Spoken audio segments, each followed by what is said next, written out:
So what are you doing? Nothing.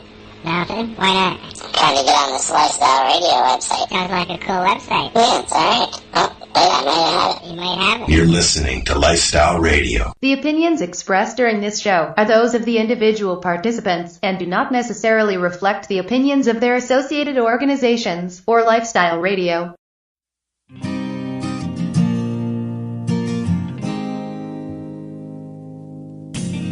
You know I blame it on industry. I blame it on my own hypocrisy. Miseducation and politicians. No one's willing to step up and speak. Hello, everyone, and welcome to the Pace Radio Show. We are live here at LifestyleRadio.ca. Plus, we can be found live at Spreaker, TuneIn Radio, as well as at Shoutcast. I'm your host, Al Graham. Tonight, my joint host, Kim Cooper, has had some company drop in. So I said, hey, Kim, take the night off. You know, sometimes you don't get to see family very often, so when you get a chance, do it. So that's what she's doing. In her place, Al Rapp from the 420 Radio Show and Lifestyle Radio Show here will be joining me. Hi, how are you? Hi, Al. How you doing there, I'm buddy? good, buddy. Good. Tonight we have a guest who many will know, and she's a person who's been working hard with patients and has been seen at many Toronto protests and rallies. But before we bring her in, our guest, I'm going to talk to Al about a little bit of news. I don't know. Al's a news hawk. He likes to post the stoner news, right, Al? Oh, I do. Well, with the help of Ellen. Ellen Durkee helps a lot. So yeah, yep. Does she? Yes, she does. Oh, yes, she does. Good, yep. good. I see Lifestyle Radio and 420 Radio Show, and I see the stoner news, and news is always going. So I haven't had a chance to talk to you about this beforehand, Al. But I seen in the news, Kathleen Wynne seems to be changing her tune a little bit on this LCBO situation and cannabis. You're going to have to explain that one to me because this is the first time I've heard of it. First time you heard it, eh? Yep. Well, what it is that she's talking about having the LCBO control things, okay? But she is also saying that the LCBO, she's not trying to say that the LCBO will be the only place where cannabis would be available. Well, they do have alcohol in grocery stores now, so... You know. That's right. I completely agree. You know, grocery stores. Also, alcohol is available in bars. So why not have cannabis available in a nice cannabis-related business? If you can serve alcohol, and you can serve food, you should be able to serve cannabis. If it's recreational and it's legal, you know. Yeah. It'll be interesting to see what happens with that. I think it will be. I don't exactly. Let's see here. I'm just trying to read if there's a quote here from her in this article I'm reading in the Toronto Star. But basically, she's looking at to clarify that she has been saying about the province, booze monopoly. She wants just them to maybe do the control situation over it. So, you know, issuing the licenses, I can see stuff like that maybe coming from them. And maybe this is opening the door to allow cannabis to be available in other locations. Well, the argument that we were having on our show last week was that what about somebody who's going in? Now, I know that this is primarily for recreational. They're talking about this. Correct. But the fact of the matter is, legal is going to make it a lot easier for medical to get some kind of meds. I'm in the Midwest Ontario. There's nothing other than the guy down the road here for me. Right, so it'll make things, regardless of anything else, is going to make things easier for people to obtain, but you're going to have to pay those high prices. Yeah, you got to cross your fingers on some home growing being allowed. You know, in that way, that will help offset, for people who can't, purchase, some of the strains. They're doing it everywhere else. Yeah. Oh, yeah, for sure. I think and it's been proven in the court of law that there is no danger when it comes to molds and fires and stuff like that when it's properly looked after. Yeah, we had Steve Elliott on the show not too long ago. We were talking about what's going on in Washington State, and they don't allow any.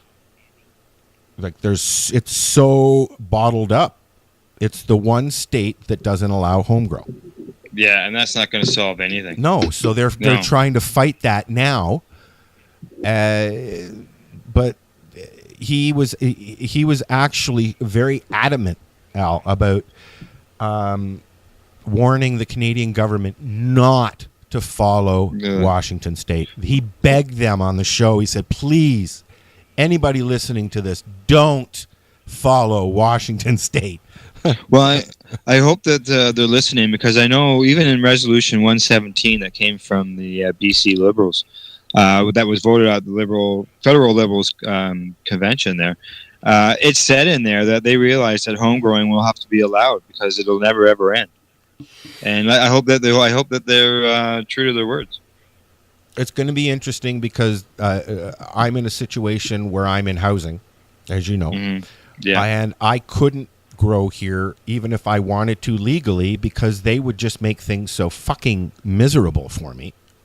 Co-ops. There's hope for co-ops. Well, this is another thing. I mean, they should also, by rights, I live here, I should be able to, if I can put tomato plants outside, if it's legal, I should be able to do that as well.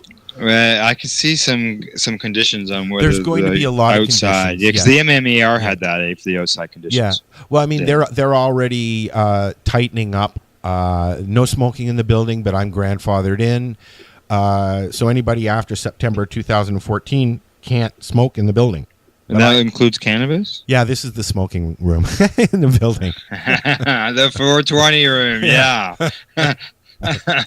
Talking about smoking and legalization and everything, I see that Mark Ware, and I've seen it was reported in the papers, somewhere around 25,000 submissions have been sent into the task force so far. Wow. I know Ross has been working on one. Oh, I bet you they're just going to be flooded with them by the time this is all over. They've made it very public. I know that they've gone to a few different groups and requested that they submit, but they've also opened the submissions up to the public. They've got it flat out right there on their website. You can submit anything. Yes. And Ross was putting together something. He was telling me that it's a huge. There's part A, part B, section 140. Yeah, it's huge. Yes, yeah, it is. Well, it's 20. I think it's 27 pages or something like that. But it's and from my understanding, it doesn't read well as far as anything being really positive. No, but there are a few positive things going on that site itself. If you go to the cannabis regulation site that they have available now for the task force, you'll see that there's a survey that you can take. And I encourage anybody in Canada, if you're a Canadian and you use cannabis, fill out the survey, because they need to know this information. Tell them what you want to tell them. This is your chance. Well, it sounds like it's working with here in Ontario, because poll after poll, people are saying they don't want it in the LCBO, and as this Toronto Star report states, is Wynne is sort of backing away from that. So, well, I mean, say one thing, do another. Yeah, that's true. Yeah, that's a politician thing, right? Yep, it sure is. Okay, Al, it's time to bring our guest into the show, and we'll get her involved in some of this conversation. So at this time, I'd like to welcome the person I described, who loves helping patients, and I know she does this on a daily basis, and is seen at many Toronto protests and rallies. I'd like to welcome Jennifer Pixie to the Pace Radio Show. Jennifer, are you there? I am. Hi, Al. Hi, Al. It's the Al Show. Hey, well, thanks for coming on and joining us tonight, Jennifer. It's my pleasure. Thanks for having me. Good. Tonight we're going to talk about a few things. Hear a little bit about yourself. We'll talk about the care center. We'll talk about the raids. Maybe some things down in the future. All right. Sounds good. Yep. Good. Well, let's get things. To talk about. What's that? It's a lot to talk about. Definitely. Oh, I'm sure. Yeah, there is. Like, I know. I saw you at the Lift Expo. Al was there as well. And geez, I think our interview was like 20, 25 minutes, and it only seemed like it was just a couple minutes long. So I thought I gotta get Jennifer back on the show. So it's okay, it's always Jennifer. to see you. To get things rolling here, I guess what I usually like to do is have our guests do a little bit of introduction of themselves. You know more about yourself than I do, so if you could do that. Yeah, well, my name is Jennifer, and I've been working within the cannabis industry for about 10 years now. Right now, I'm the Director of Operations for the Care Centre, which is a medical access and safe access centre in Toronto. We have all sorts of products available for patients, as well as an area for them to medicate and sort of have a bit of a peer space, which has often been lacking in the Toronto cannabis scene. I started out working through dispensaries like Calm, and also for the City of Toronto for their homelessness and isolated persons committee. So I've had a lot of experience working both sides of the city fence over the last few years. And I find that there's a big need for support in the medical community. So we really want to foster that through the Care Centre. And the different companies that we support and that I've been a part of. Great companies like Earl Dabs, which is a concentrate company that makes edibles that are more of a higher dose for medical patients. Yeah.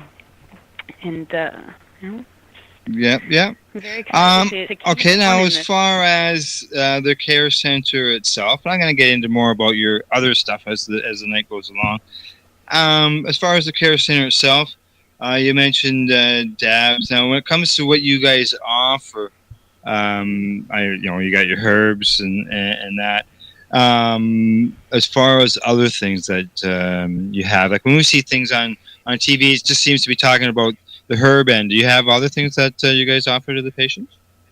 Yeah, absolutely. We have concentrates and topicals, tinctures, edibles. There's a wide variety of products available for patients because there is such a big need for a variety of options. Whole plant medicine is something that is so different between person to person, whether it's because of your condition or your body type or your lifestyle.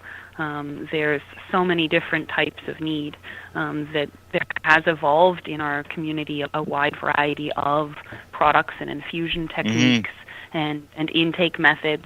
We have an electric dab station set up at the care center, so patients who maybe have never dabbed before can come. They can try extracts for the first time in a very safe environment. Someplace they're welcome to stay. We have complimentary water and fruit and things like that to make sure that people are able to medicate safely and comfortably.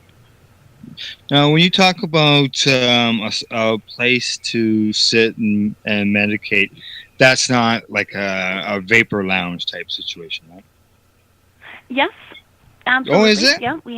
Yeah, we have patients who come in specifically because they don't have a safe place of their own at home to medicate. Either they have a shared living situation, or maybe they have children and they can't or don't want to smoke or medicate at home or elsewhere. And our community has been very receptive to the idea of a safe use site.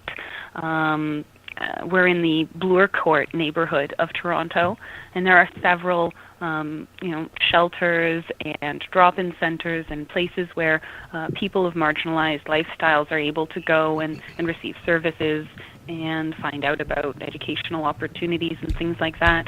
And part of what we do is sort of seen as that level of access for medical cannabis patients, which is a community that has been very put down in the last few decades and hasn't really had anywhere to go to be and learn about their medication, and not so much just buy it and go home and figure it out on their own.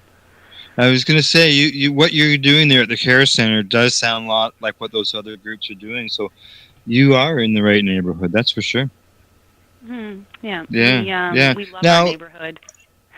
Do you have any concern over this vaporizing smoking bill 178, being that you have a location to allow patients to medicate, or do you, being that is a safe place to go, is this I don't know. Would it be categorized different? Well, there are currently no place for exemptions to Bill 178 as it's written currently. We have talked about we're interested in applying on a municipal level to our local councillor to ask for an exemption from that rule on the grounds that we are a safe use site, much along the lines of the safe injection site. Nice. Or, I was going to mention that. Yeah, they just passed that in Toronto, didn't they?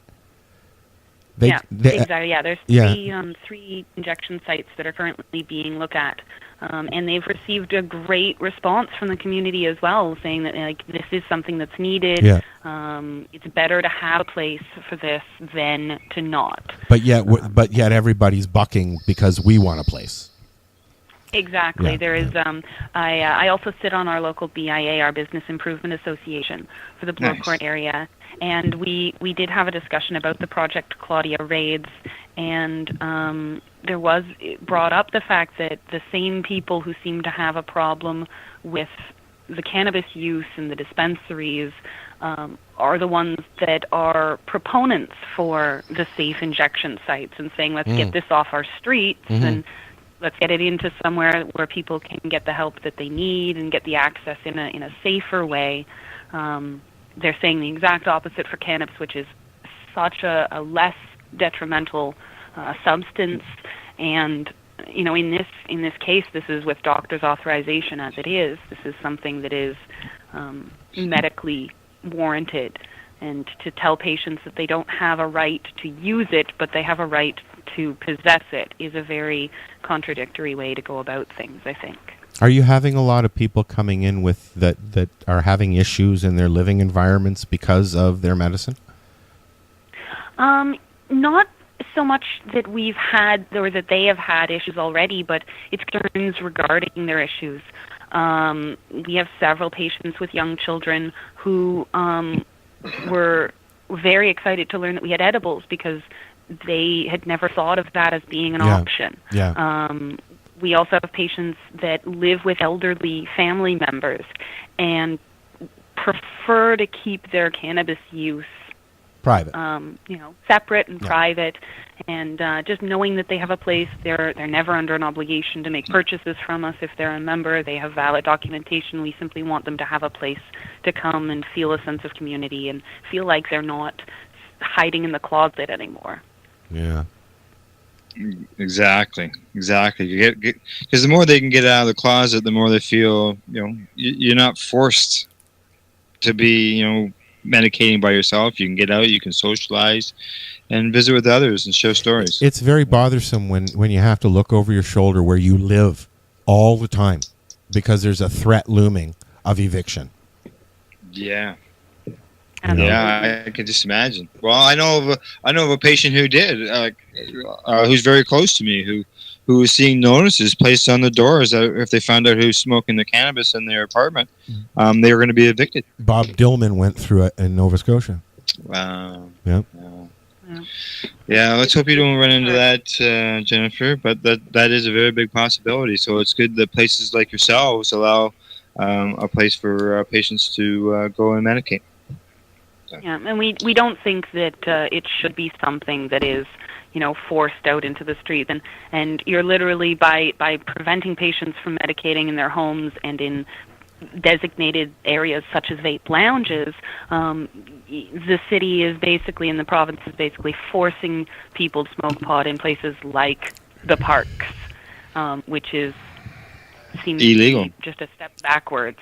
Yeah, and they've outlawed that as well. So yeah, but they're going to let junkies do it in the open to go in and get free medicine and then go about their day. But yet we're going to get arrested if we go into a place like yours or Vapor Central or Yes, there's much more learning has to be done, and more education to be spread. So. All right, you guys, it's time for break. Tonight our bumper song is by the Killing Time Band, and the song is An Ounce of Goodness. And being we're talking to the Care Center, it's An Ounce of Goodness. And when we return, Al and I will continue our talk with our guest, Jennifer Pixie of the Care Center. This is the Pace Radio Show on LifestyleRadio.ca.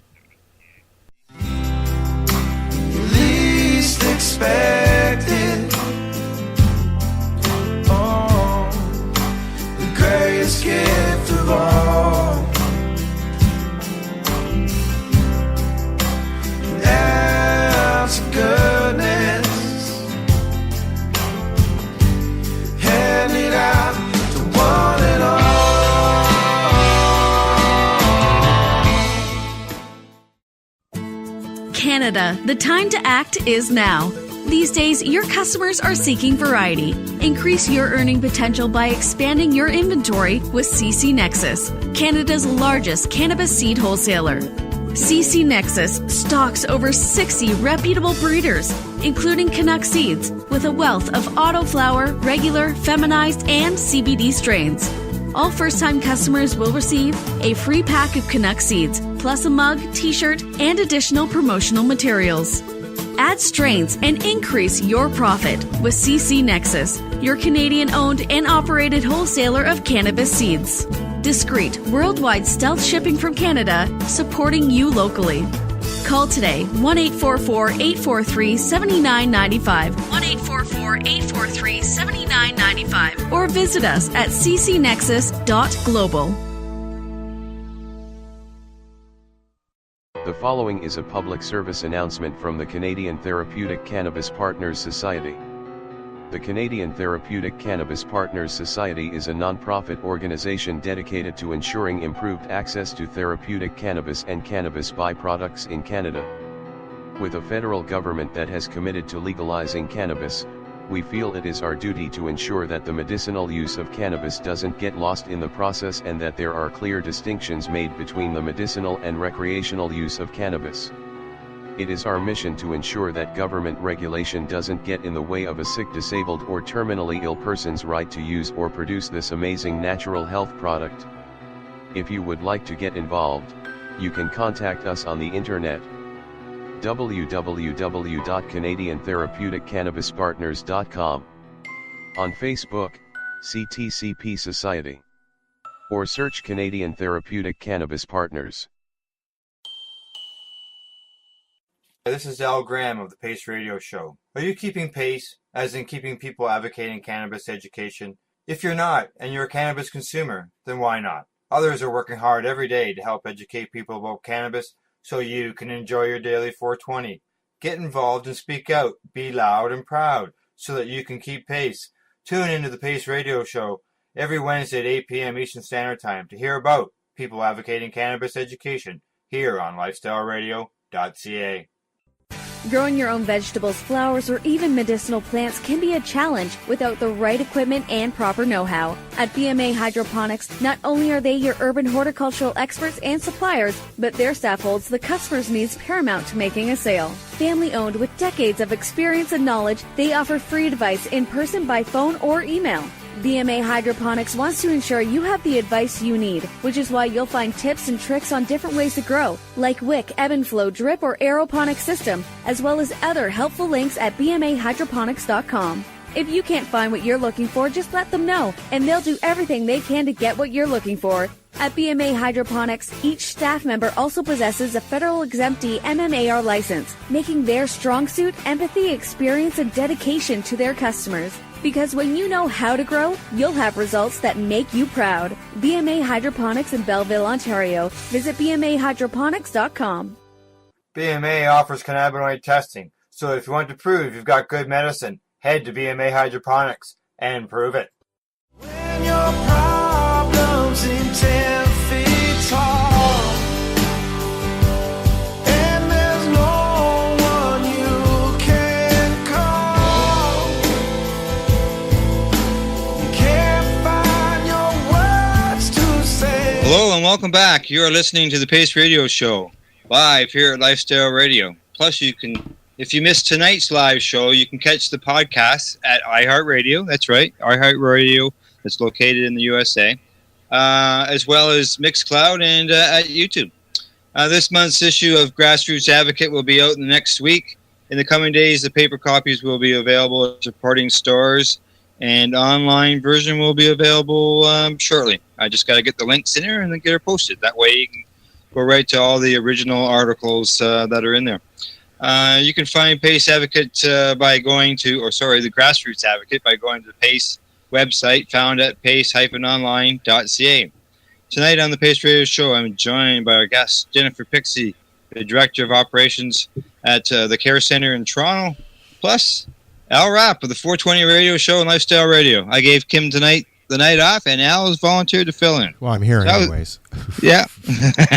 You're here, so you must.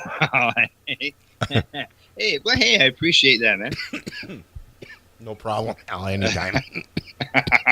You get that medication into you, and I'll continue to talk with Jennifer. And feel free to jump in anytime.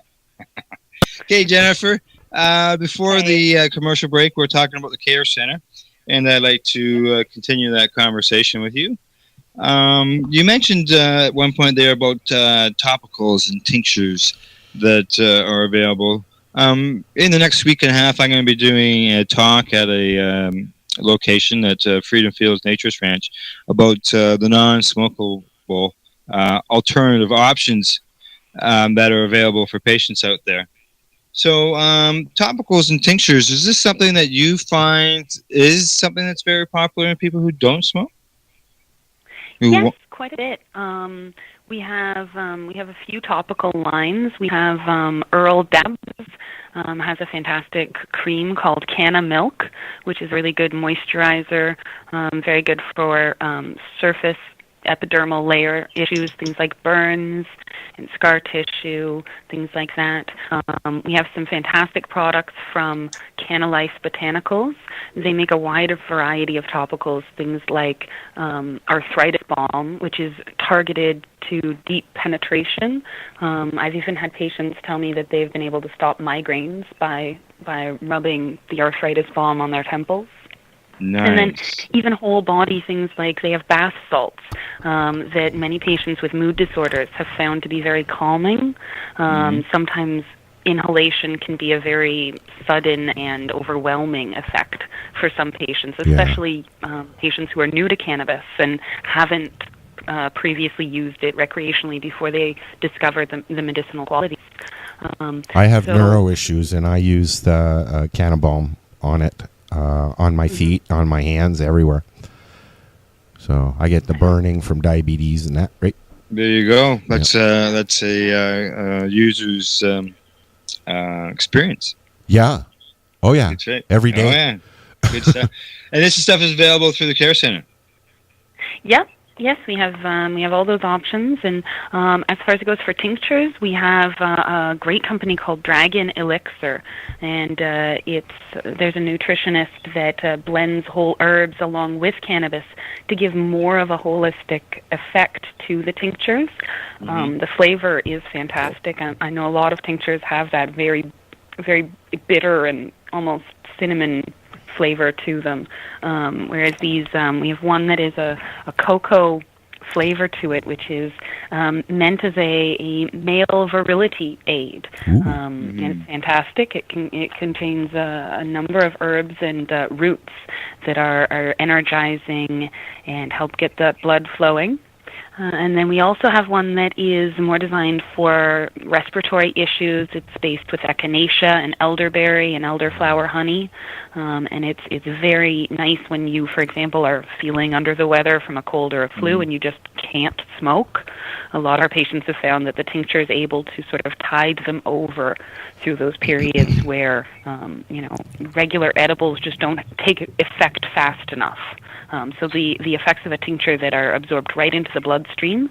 It's also a better option as an edible for patients with liver problems because the first pass hepatic metabolism of regular edibles that go through your stomach means that the liver takes a pretty powerful punch of all of those cannabinoids and any of the other things that are in the processed cannabis first, whereas when you absorb it sublingually through the mouth, your bloodstream is able to filter that out a little bit more.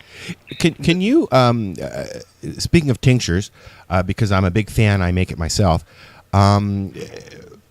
what has your experience been with tinctures and Parkinson's? I haven't had very much experience with it. I have had one patient that is in the early stages, and he's currently using gummies, actually CBD-based gummies, and not tincture. He found the tincture to be a little too strong for him. Okay.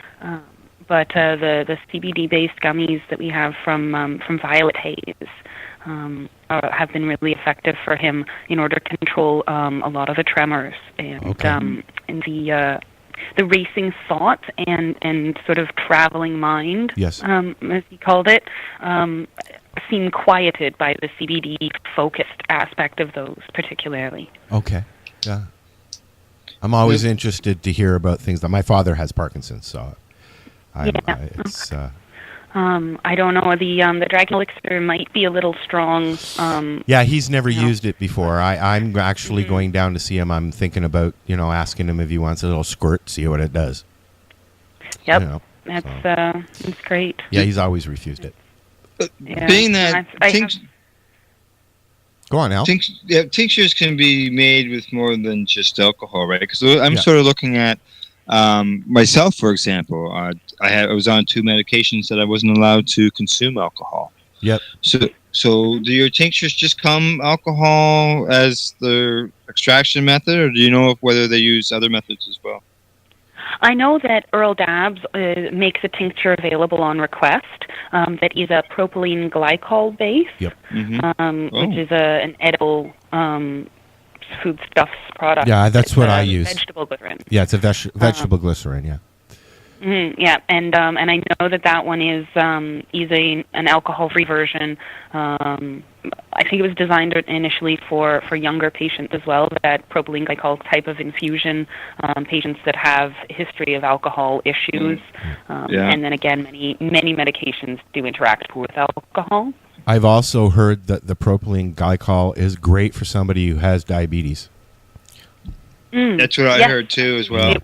Which I do have. Yeah. So I mean, I'm squirting it in my mouth like constantly. Yeah, I just heard that part, and I was quite glad to hear that. Yeah, that would make a lot of sense because it would have.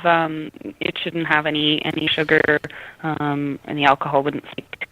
Exactly. I mean, I can't drink any. I mean, I can drink rye. I can't drink grain. Right. So because it turns into sugar. Most of the tinctures would be a grain alcohol. That's right.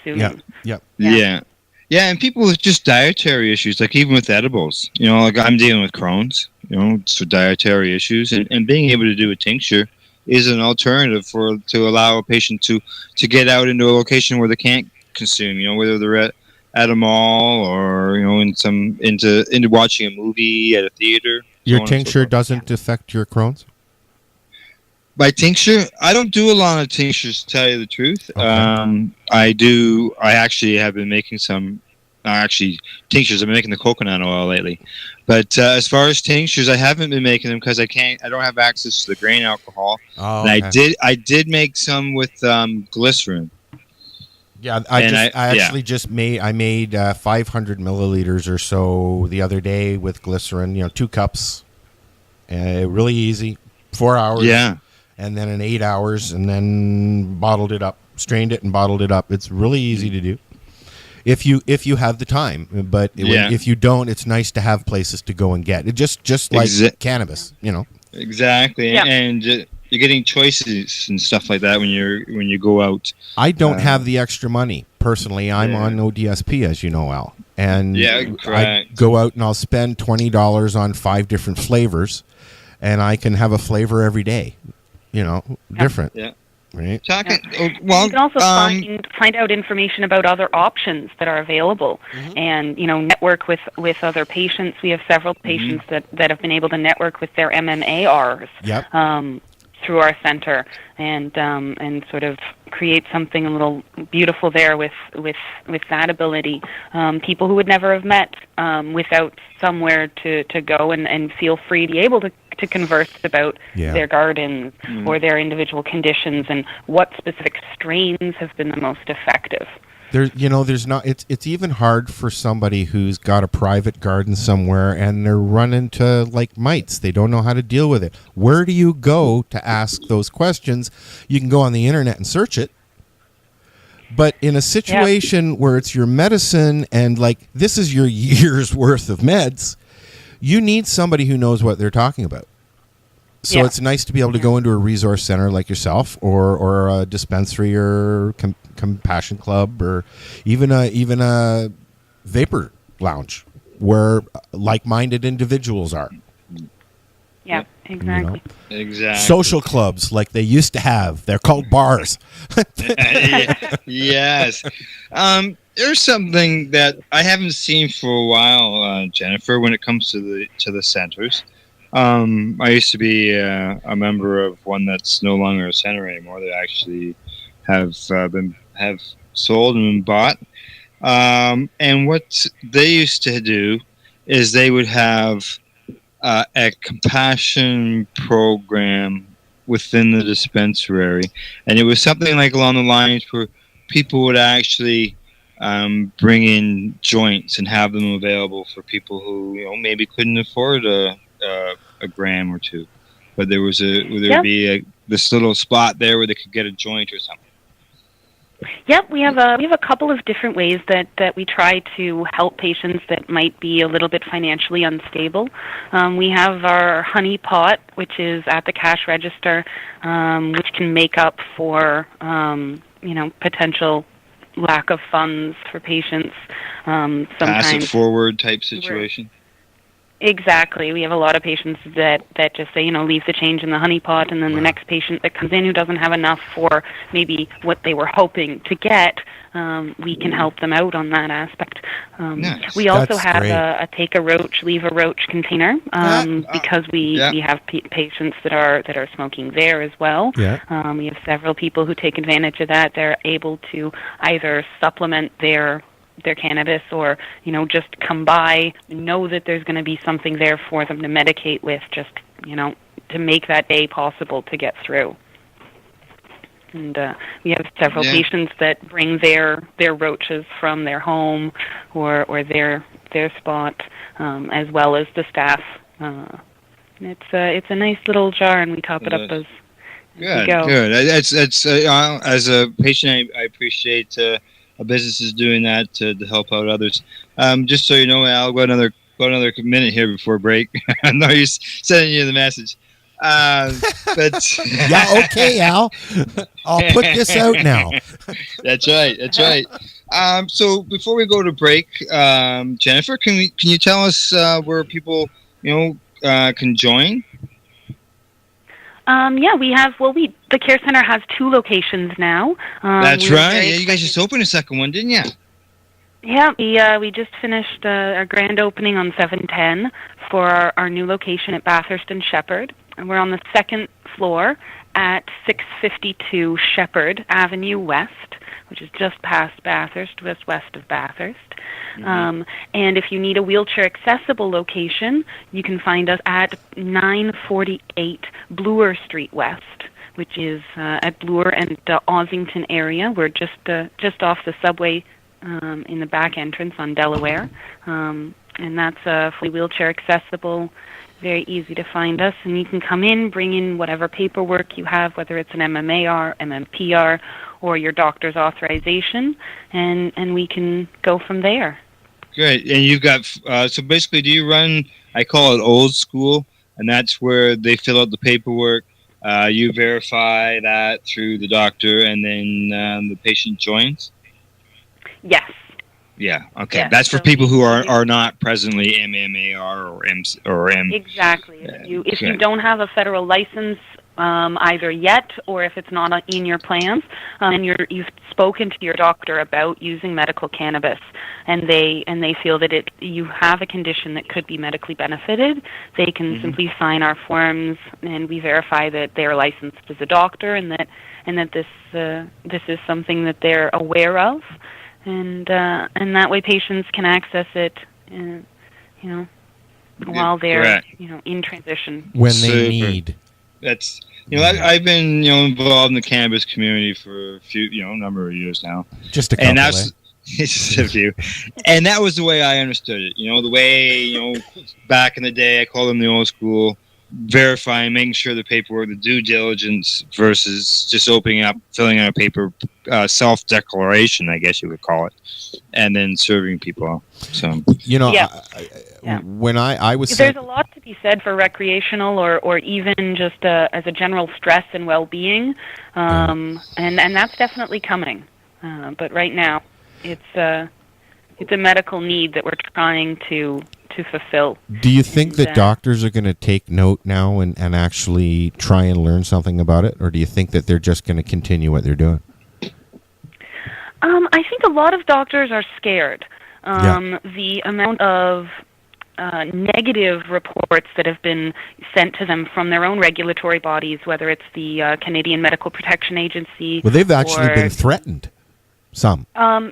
Yeah, they've been told that basically they are at risk by signing the MMPR paperwork. Yes. Because cannabis does not have a drug identification number, it does not have a notice of results from Health Canada stating what its expected dosages and expected outcomes would be. Doctors are being told that they're putting their licenses at risk by actually prescribing a certain amount to patients without knowing how that amount of an unknown strain might affect their patient. And realistically, I don't think there's much risk of a person suing their doctor because they were allowed to access cannabis. But that's basically the way that the College of Physicians and Surgeons of Ontario is putting it, and throughout Canada, they've made it very difficult for doctors to feel able to prescribe cannabis effectively, and therefore patients are being turned away from that licensing system. Yeah. Well, let's hopefully come the end of August when the government comes out with a new program that all that will change. Well, we're supposed to be taking the forefront, and yet we're in reality, if you're in Canada and you know what's going on, we're going backwards. Yeah, it feels that way, doesn't it? It does. It really does. Okay, guys, we got to pay some bills here. So off to pay some bills. And for our listeners, that means you're going to hear some more of An Ounce of Goodness by the Killing Time Band. And then when we return, Al and I will continue our conversation with Jennifer Pixie of the Care Center. You're listening to the Pace Radio Show here at LifestyleRadio.ca. We're good friends till the bitter end. 'Cause I'll never bend.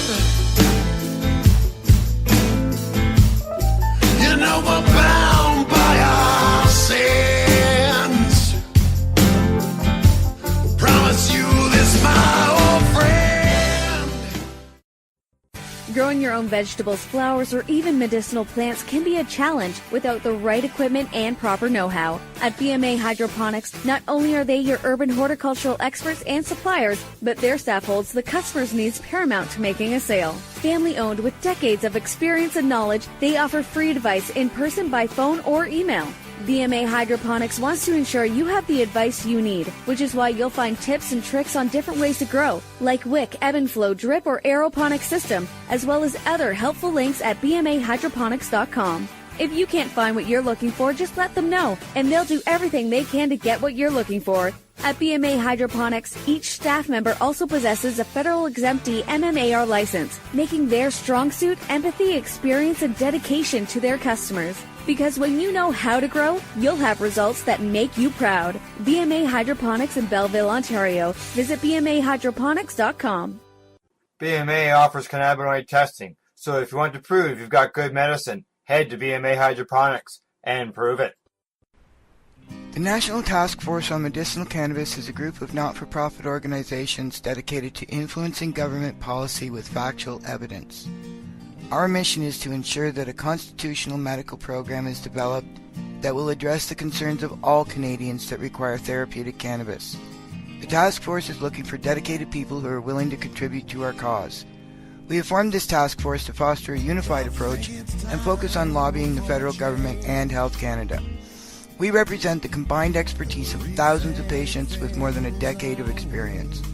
As a task force participant, you, your business, or your group will have an opportunity to show that you care and offer your unique skills to promote the cause.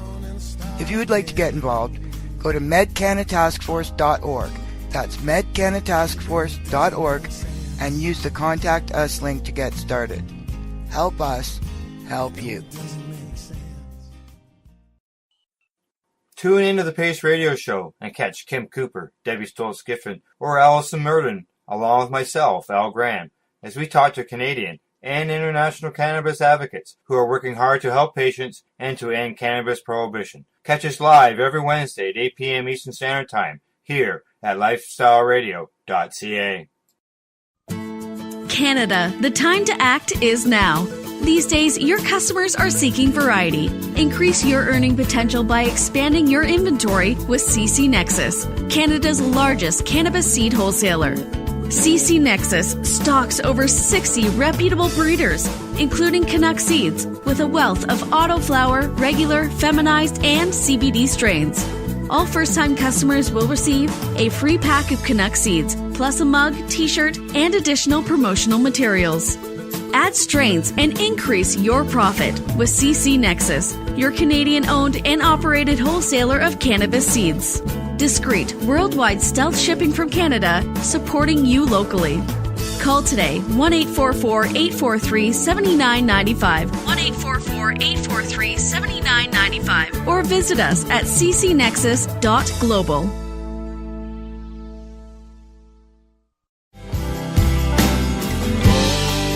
Let your love light glow. Just reach out, take that full step and kick down the door. Welcome back, and thanks for tuning in to the Pace Radio Show, being broadcasted here live at LifestyleRadio.ca, as well as at Spreaker, TuneIn Radio, and on Shoutcast. As always, I'm your host, Del Graham, and tonight I am joined by my friend and the man behind the baggy, Al Rapp at Lifestyle Radio and 420 Radio Show. Hi, how are you? Good. I should let everybody know, though, that our music tonight was by the Killing Time Band. The song, An Ounce of Goodness. It's a song about the importance of an ounce of cannabis for a patient. And it is so much more than just that. And you can find out more about the Killing Time Band by going to their website at KillingTimeBand.com or by searching for them on YouTube. That way you get to watch the videos. They're always cool to watch, too. So, all right. And tonight we are here with our guest, Jennifer Pixie of the Care Center. Jennifer, before the commercial break, we were talking about the Care Center, tinctures, and all that. But lately, there's been some things that have been happening in the city, and I'd like to switch the topic over to that, and that happens to be the raids that happened. I'm sure you guys are very thankful that you guys are still up and operating.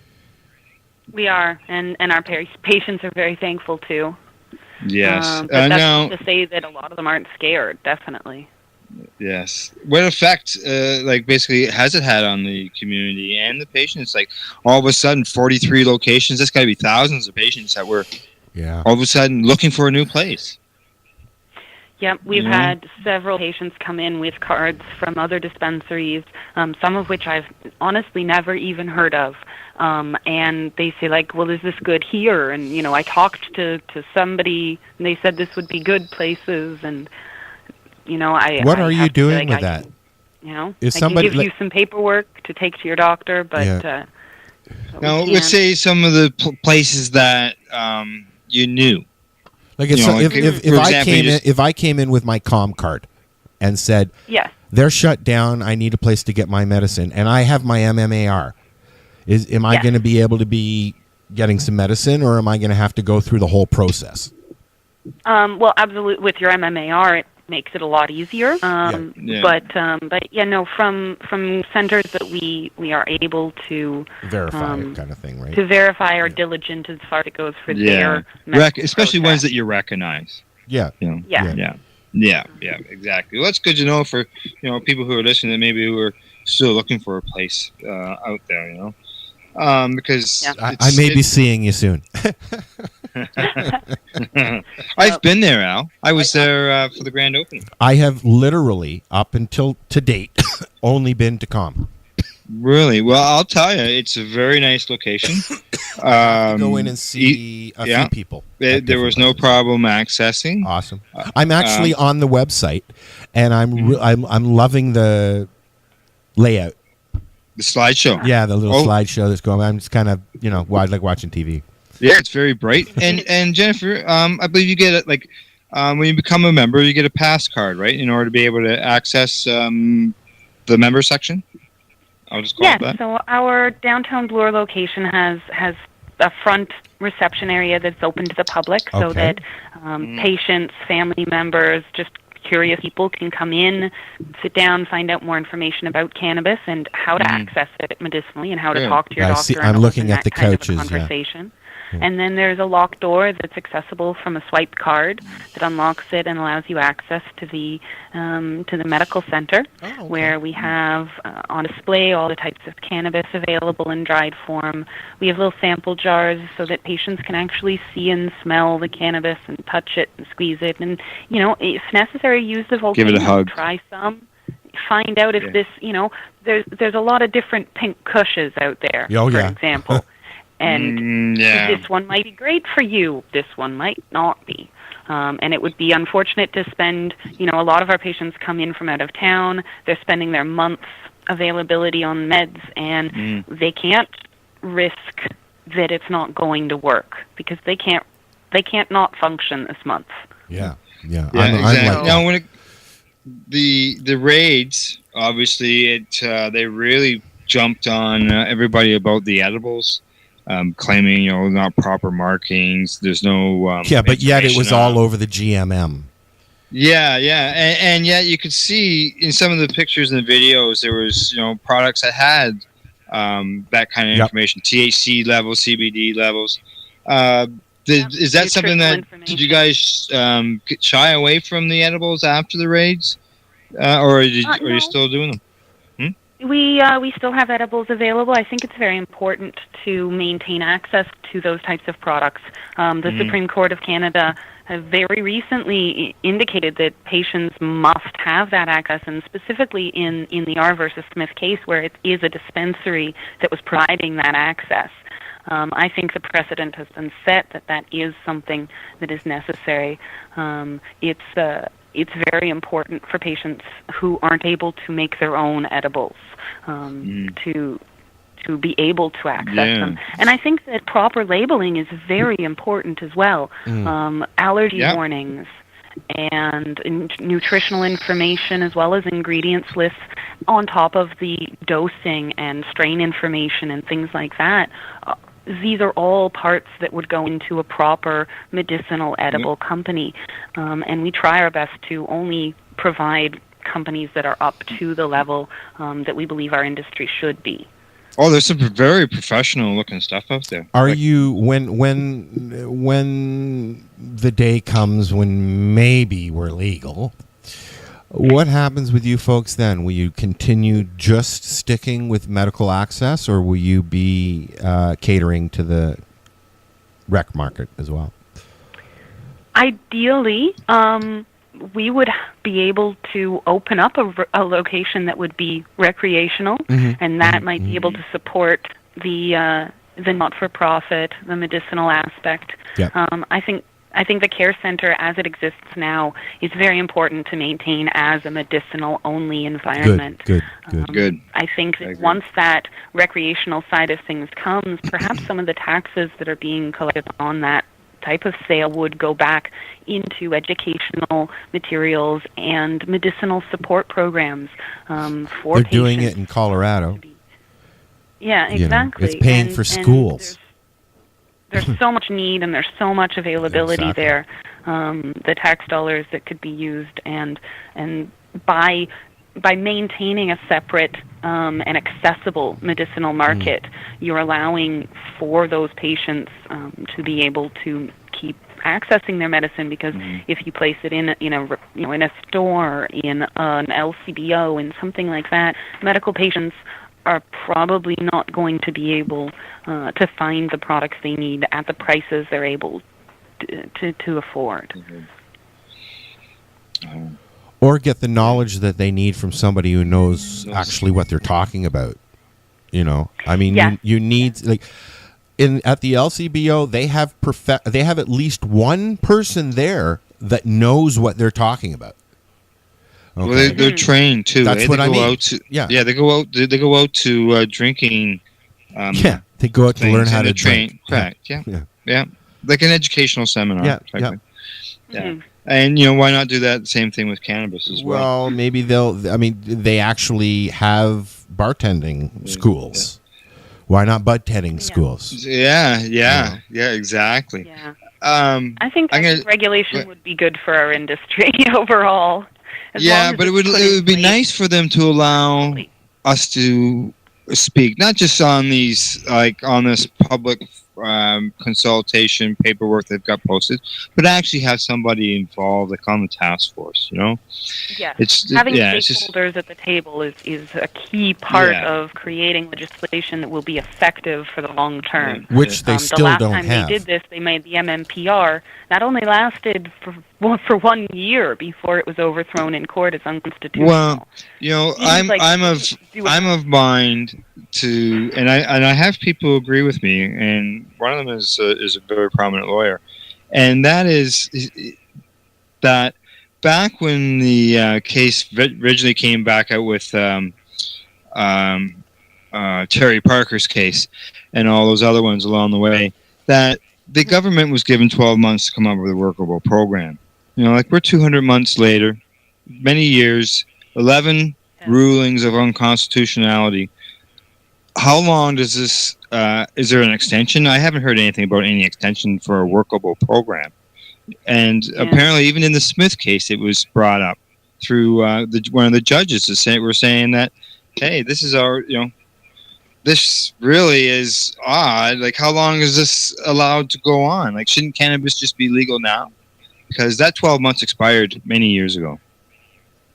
Yeah, it's back to the summer of legalization in 2005. Yeah. Theoretically. Yeah.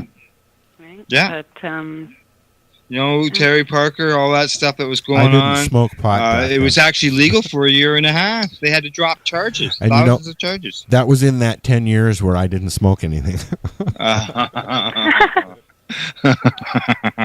So as far as these your compassion centers, it seems to be, from what I'm seeing anyways, some of the older school ones, the ones that do the due diligence, have been pretty safe.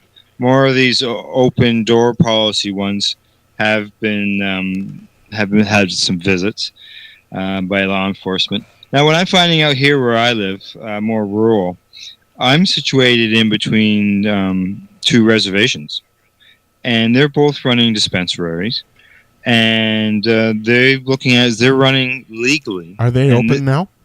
Pardon me? Yeah, both of them are open, yeah. Okay. Cool. And they are running legally because they are on the reserve, and they're not covered by provincial laws. And they look at it as that the federal government is handing cannabis over to the provincial governments to implement. Mm-hmm. Yeah, so there's two of them have opened up on the reserves. So I don't That's Chinini, right? Pardon me? Chinini and another one? Chinini. There's one down in Shannonville and one in Alderville. And they're both on Six Nations? No, one is Mohawk territory. Okay. I think maybe the other one is as well. Okay. Yeah.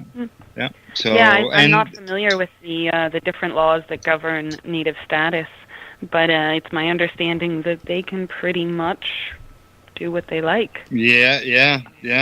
So as far as you guys, you'd have to protect yourselves. I guess, hopefully you got there's lawyers available, stuff like that. Yeah. Yeah, absolutely. And there is a lot of precedent that can be cited for many of the different aspects that we operate under. But as someone with an activist heart, you also have to be prepared to be the one to set those precedents and say that this is something that should exist and this is how it should be provided, and we're willing to stand up and say that this is right. When they raided, and then the chief had his press conference, he all but said flat out that they were going after the people who weren't treating patients right. There are still a lot of dispensaries are still open, all private now, pretty Mail much. order. Not all, but I mean, you guys are still open. They seem to be going to the east. To which? Ottawa's opening. There's No. more opening on the East Coast now. No. Well, I know that the Weeds franchise has left Toronto and is moving on to other towns. Other things. And Calm is still closed. No, I believe Calm is open again. Oh, really? Okay. I got a notice that said they were still closed, but they were opening something else in the future or something. So maybe that happened quicker than it stated. I don't know. Well, maybe. I know I walked past Get Melted there on the weekend, and it was closed. As far as that location was closed. Yeah. No, I don't know. I don't think that they were able to keep their locations. Oh, that's right. They were going to open a private location. Yeah, that's right. Yeah. There's been a lot of attacks directed by the city towards the landlords of the locations that are dispensaries and vapor lounges and things like that. I think that they felt that targeting the activists wasn't working over the last decade or so. So the people to target were perhaps that next level up, and it's been very frightening for people to have their livelihoods and their businesses in their mind put at risk because of the actions of their tenants. However, again, this is something that we all feel very strongly about, and we know that it's not actually going to be taken up with these landlords. It's simply dealing with the businesses and hoping to try and mitigate the harms that might be with the way that they operate in the city. I guess basically the ones that are still operating, either they own the building or they have very supportive landlords that are willing to go risks as well, because they're looking at fines and everything. Yeah. I personally don't think that those fines are something that landlords or building owners will have to worry about. It's similar to what they did in the 80s with the gay clubs, where they tried to shut them down through the landlords citing illegal activity and all this sort of thing. And those landlords back then said, you know what, this is ridiculous. And we're not going to stop doing this. We're not going to stop what we believe in. We're going to fight for that to change and to make it right. And I think that there are enough people, especially in a city like Toronto, who feel strongly enough that patients should have safe and affordable and legitimate access to something that makes them better. Correct. It's and talking about access and making things better. You had mentioned earlier about patients being forced out on the street in order to medicate. I'm sure you're seeing the news lately. Last week, some patients actually took to the street in Ottawa and Toronto in order to prove a point. Yeah, Allison was there with Neil. Yeah, in Ottawa, and then down here in Toronto, there was Justin Louses. Yep. Yeah, Naomi was there, several others. Is this some of the stuff that maybe you're seeing at the care center? Patients are getting fed up and, really taking the streets, and, is this something that maybe you get involved in yourself? I definitely support the spirit behind the protests. I don't know if my personally feel that type of taking to the streets is the most effective, but it certainly made a lot of people notice at Yonge and Bloor, when traffic couldn't get through for only 2 lights. There was 2 or 3 changes of the lights, and it really did make a big difference. People did notice. Yeah. My understanding, they're trying to.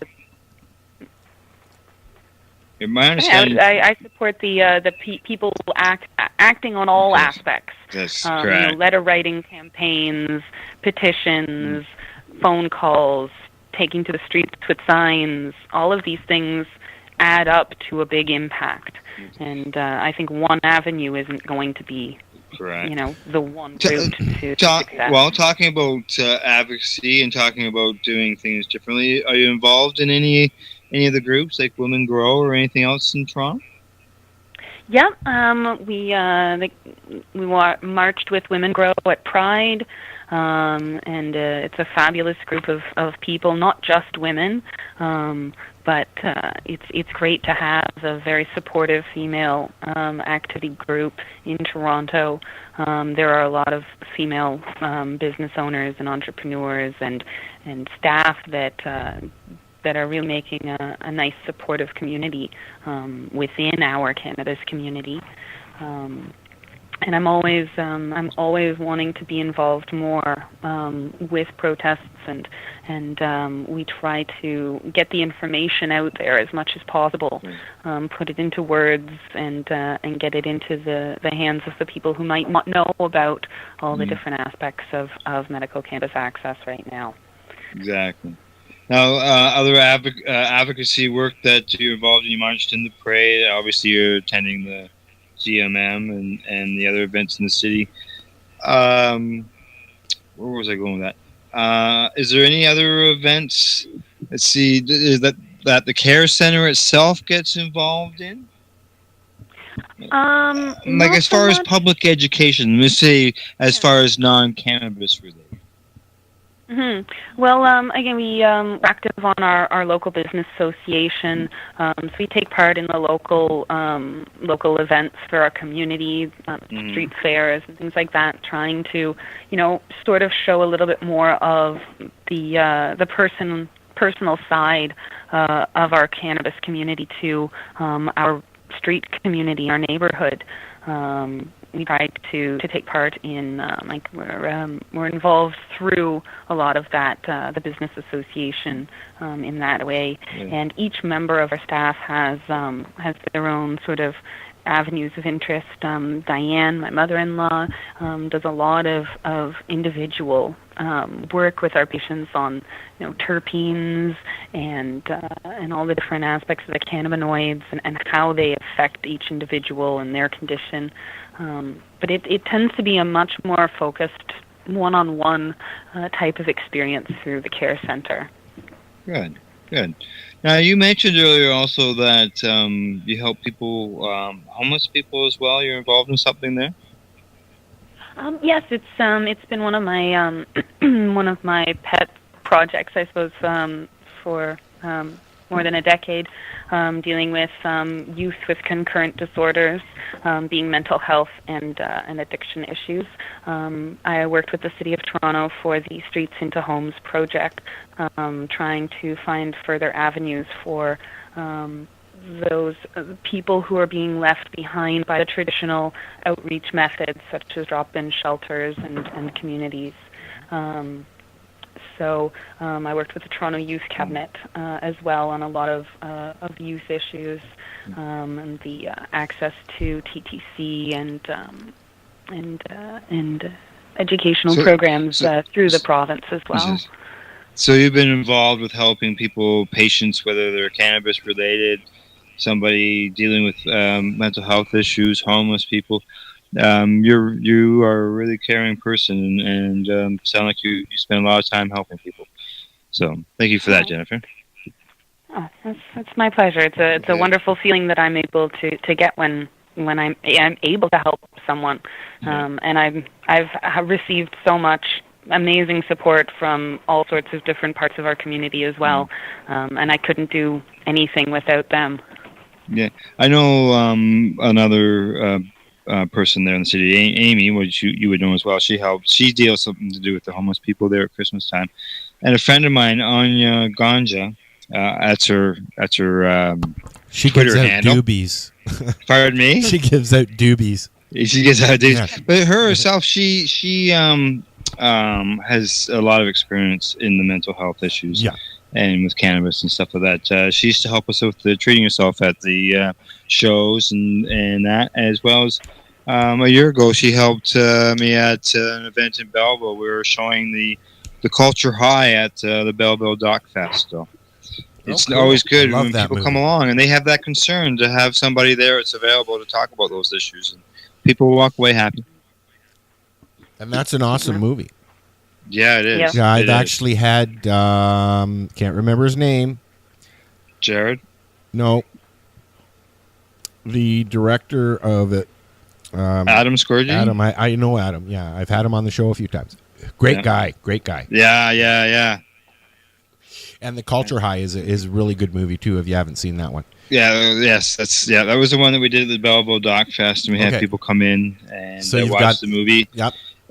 And people told me afterwards, very good. They were very touched by it, especially when they started getting into the children. Yeah, I watched that in depth. I sat here one day with a buddy of mine and we watched it. And then I had Adam.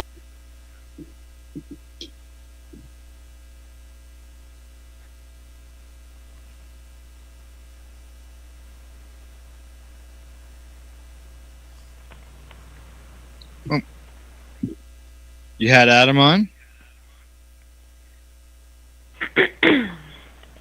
I think we've lost him. Sorry. Yeah, there he is. He's back. If I've got you, Jennifer, then we've got Al somewhere. Yeah. When the Union came out, I had Adam on. Okay. And then when Culture High came out, we had him on as well. Actually, about 6 months ago. Oh, right? Good. Yes. And they're very educational. Very educational. They're interested. They're not just educational, though, Al. They're entertaining to watch. Very entertaining because there's history and all that involved in it too, right? Educational, yes, for sure. Okay, well, Jennifer, we've gone past our time here, but Al hasn't told us to stop. I don't know. That's what happens when you got the man controls on the board, eh? I don't know if there's anything you would like us that we've missed that you would like to bring up. No, not really. It was great talking to you about all of the wonderful and awful things that are happening in our community. Yeah. Hey, and we really appreciate you coming on here and talking to us and our listeners about the care center and the services that you offer, as well as everything else that you do. So let's. Have you got? This is our shout out time. Have you got a person, place, or thing, website? Somebody you'd like to promote, anything along that line? Well, you can always find out more information about the Care Center at thecarecenter.ca or check us out on Weed Maps. And we'd like to thank earldabs.com for being a constant support to both our center and our patients with their fantastic products. Good. Thank you very much. And I think maybe you might have a shout out for somebody who's a birthday at that end. I saw something yesterday talking about birthdays. Yeah, happy birthday, Al. Yeah, it's your birthday today. Yesterday was my husband Chris's birthday. There you go. Happy birthday to Chris. And just so you know, it's not only my birthday today, but it's also my friend by the name of 420 Deb. It's her birthday as well. Oh, I didn't know that. Yeah, and it doesn't end there either.